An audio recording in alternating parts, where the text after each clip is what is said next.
Welcome to Wealth Coffee Chats, folks, for your daily live updates. Get the most out of today's episode by participating in the chat. Make sure you ask some questions, be part of the conversation, have a bit of fun, grab a coffee or a tea, take some notes, and get ready to start your day, folks. Quick few housekeeping rules, though. No spamming, no advertising or self-promotion in the chat. That's not on. Be kind and respectful to everyone when participating. And most of all, have a good time. Real estate investing can be your biggest asset. It also can be your most expensive asset when it comes to getting it right or getting it wrong, folks. It can be time-consuming, stressful, and that's why here at Positive, we have what's called a 6-star team, a full-service team that provides integrated wealth and property investing solutions and services simply designed to help you progress towards your goal of passive income through your property portfolio, folks. Make sure you check out our other podcasts on the Positive Mentor Network. Not only is there Wealth Coffee Chats, there's the Urban Property Investor. Drops every Wednesday with straight talking investing strategies and lessons with Sam Saggers. Property Investor Tales.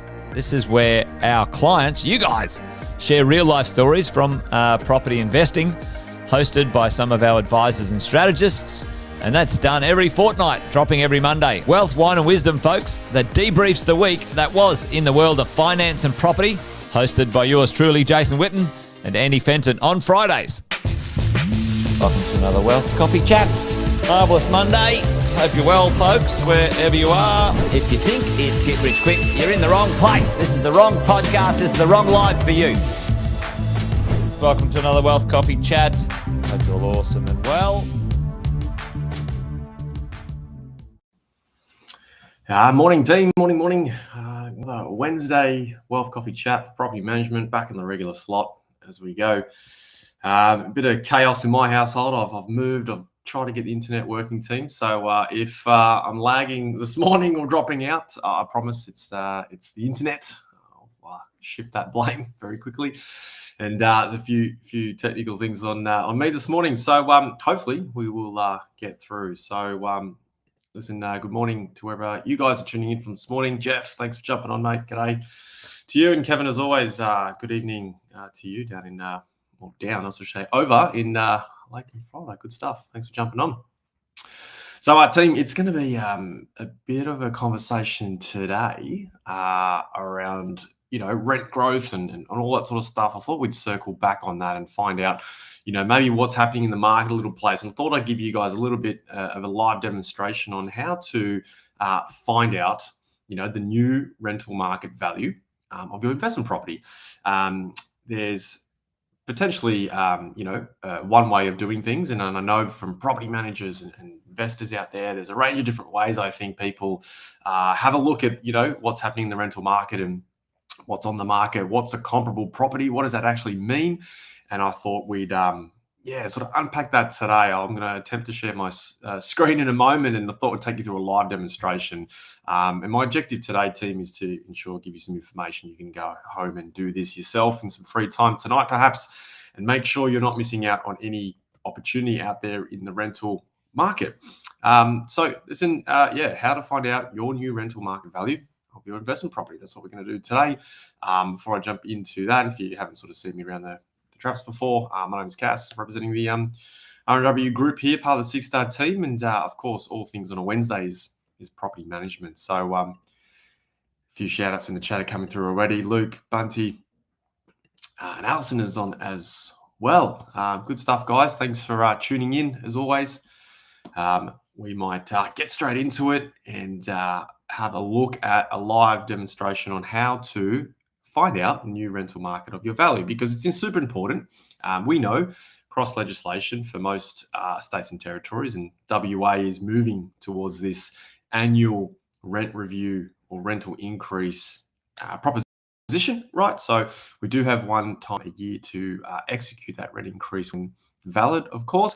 However, it's always good to keep in the know and keep in the loop as to what's happening out there. So if you've got any ideas on how you go about doing a rent review, pop that in the chat for me. Be good to get that going. So if you guys have done a rent review recently, what have you heard from your property manager? What has your property manager shown you? Let me know in the chat what that might look like and while you guys give me some answers there, give me some feedback, I'll attempt to share my screen. Good morning, Justin. Thanks for jumping on. All right, so let's have a crack at this team. Hopefully this is playing out okay. Now, give me a bit of a shout out in the chat team. If you can see the screen, you should see a property in Pollara from realestate.com up on your screen. Hopefully you guys can see that. Give me a bit of a yes in the chat if that's what you see. If that's not what you see, let me know as well. That'd be good to see.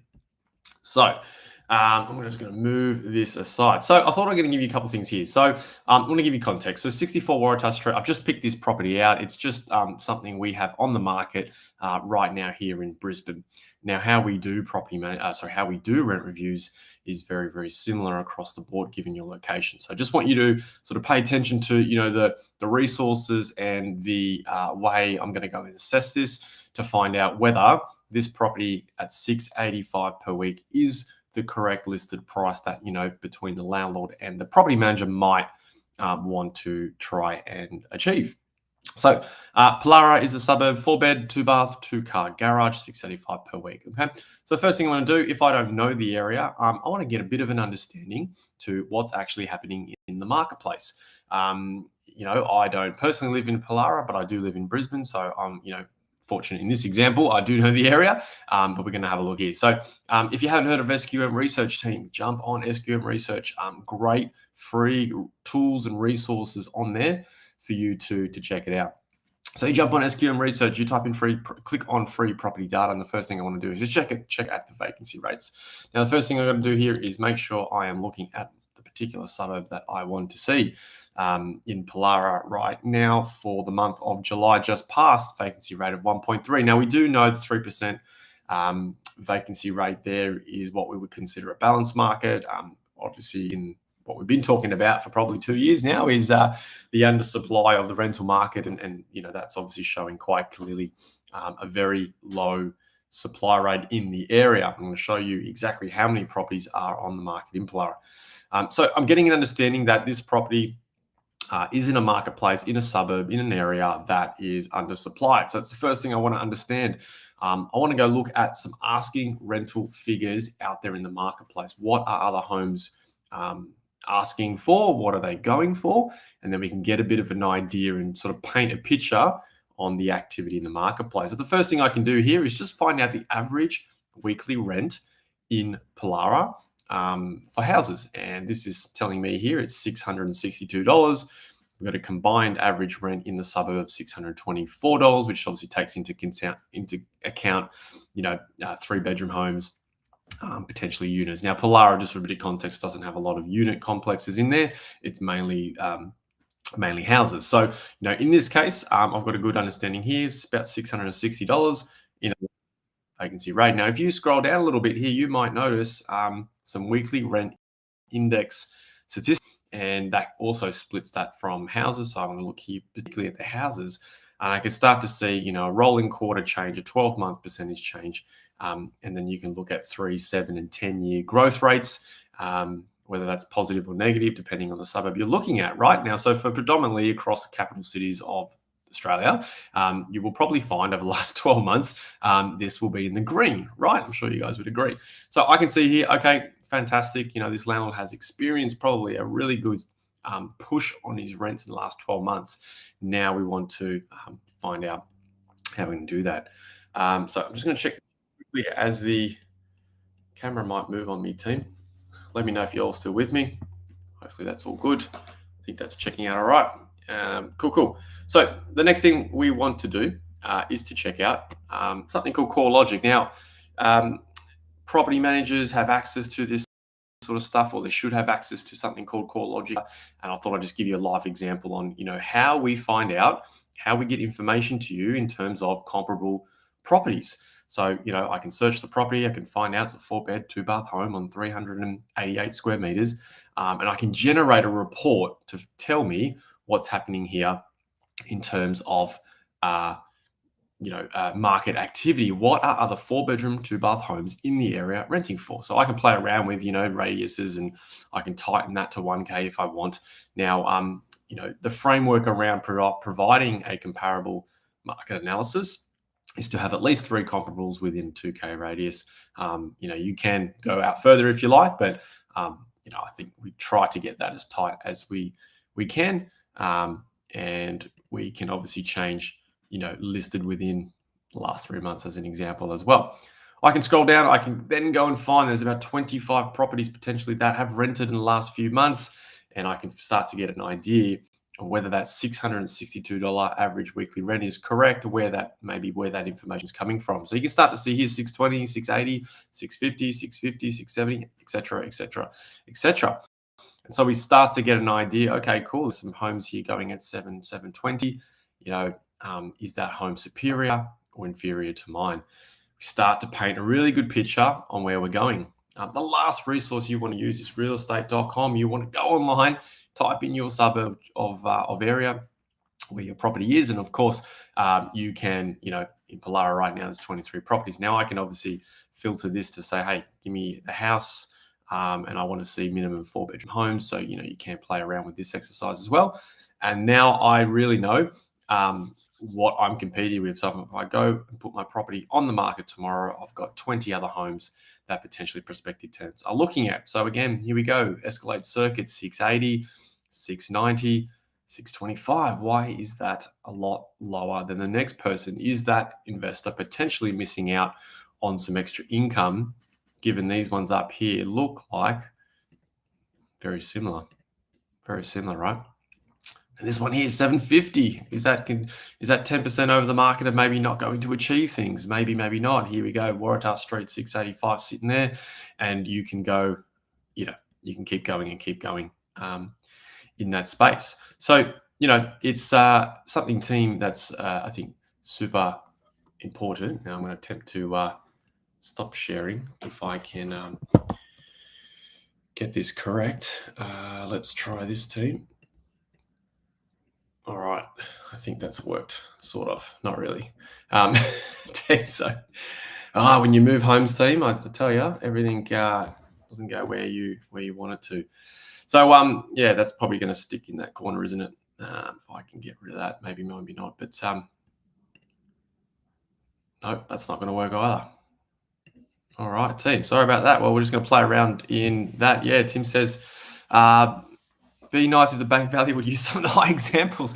Yeah, you're totally right, Tim. It's I think the team we're talking about, I think they had a valuer on a few weeks ago at Mentoring just to talk about, that idea or that way of thinking and how they come up with that sort of stuff. So yes, I wish they used the comparables. But sometimes Tim and team, I come from a place of just, if you understand the market really well and you can just put your place to the market, not necessarily worry about other people, then you can sort of try and get that better result, get that on paper, show that lease agreement to the bank, and hopefully things work out that way. Yeah, you're right, Alison. I still can't believe some rental prices. Some crazy stuff happening out there, depending on, marketplaces where you are. We're seeing a few things, go up and down, which is kind of cool to sort of see that activity coming through. So, team, the main things from today, when you're looking to do a rent review and or your property manager is doing one for you, have a think about where are these resources and what resources are they using? Where is this information coming from? And so we highlighted a couple of things there today. Go on SQM research, check out realestate.com, and see what you're competing with, I suppose. And also have a look at getting a property manager to generate a report from something like CoreLogic or Pricefinder to give you actual results. So realestate.com is obviously listed properties at asking rent. We want to also understand what properties actually achieved in the marketplace, because that's super important. We find out that we're not shooting for the stars and maybe ending up down here somewhere. So you've got to find a balance and understand that market. And once you've got all the information, allow you as a landlord to make that really good informed decision on where your rents perhaps should go. So that's it today, team. Try to keep it short and sharp. We're nearly out of time anyway. Sorry for all the technical pauses throughout. I'll make sure my setup's a little bit better next week. As always, if there's any questions, team, throughout, I'll always just pop my email address on here for you guys to have a bit of a, any questions, you can always reach out and I can be that second opinion for you. Then I'd love to help. But hopefully today you've got a bit of an insight to what good property managers do to keep you safe and make you wealthy. And, hopefully that's very helpful for you into the future. So you're not missing out on any potential extra revenue or cash flow for you and your property, which is good. So, team, that is it for me today. Alison says I always go $10 higher, as PM suggests. Yeah, good strategy. Good strategy, that's for sure. So good stuff, Alison and team. That's it for me today, team. You guys have a lovely Wednesday. I'll go get myself set up for next Wednesday. Make sure you come back for another Property Management Wealth Coffee Chats. And don't forget, 8:10 tomorrow, we'll do it all again. Jason will be back online for you all. And we will see you all there, team. So over and out. Catch you, team. Episode of Wealth Coffee Chat, folks. Make sure you like, subscribe, and turn on your notifications so you never miss a thing when we go live. Improve your portfolio and investing game, folks, with Wealth Coffee Chats live every morning at 8:10 each weekday. Make sure you join us. Previous episodes are also available wherever you get your podcasts, folks, as well as our other podcasts from the 6 Star team here at positivementor.com.au.